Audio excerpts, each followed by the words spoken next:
আসসালামু আলাইকুম, নাজনীন ব্লগে স্বাগতম। আমি রমজানের উপলক্ষে সবাই তো কিছু না কিছু বানিয়ে রাখে, আমিও একটু ফ্রোজেন আইটেম বানিয়ে রাখতেছি। আপনাদের সাথে আমি শেয়ার করতেছি কলিজা সিঙ্গারার জন্য 2 কাপ ময়দা নিয়ে নিছি। এখানে ময়দার সাথে আমি সামান্য পানি, লবণ, কালো জিরা আর তেল দিয়ে একটু শক্ত করে ময়ান করে নিছি।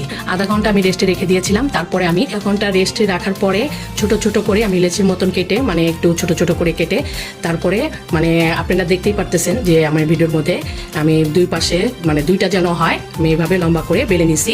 এভাবে অনেকগুলা করে নিছি। কলিজাটা ভিতরের পোটটা এর জন্য আমি মুরগির কলিজা গিলা, আর এটার ভিতরে নতুন আলু ছোট ছোট করে কেটে, মাংসটা যেভাবে রান্না করে সেভাবে ঠিক মশলাগুলো আমি সেভাবে দিছি। একদম মাখা মাখা করে, যেন পানি না থাকে। এটার মধ্যে ধনিয়া পাতা দিছি, গরম মশলা দিছি, সব মশলাই দিছি। মাংসের মশলাগুলা দিয়ে সুন্দর করে একদম মাখা মাখা করে নিছি।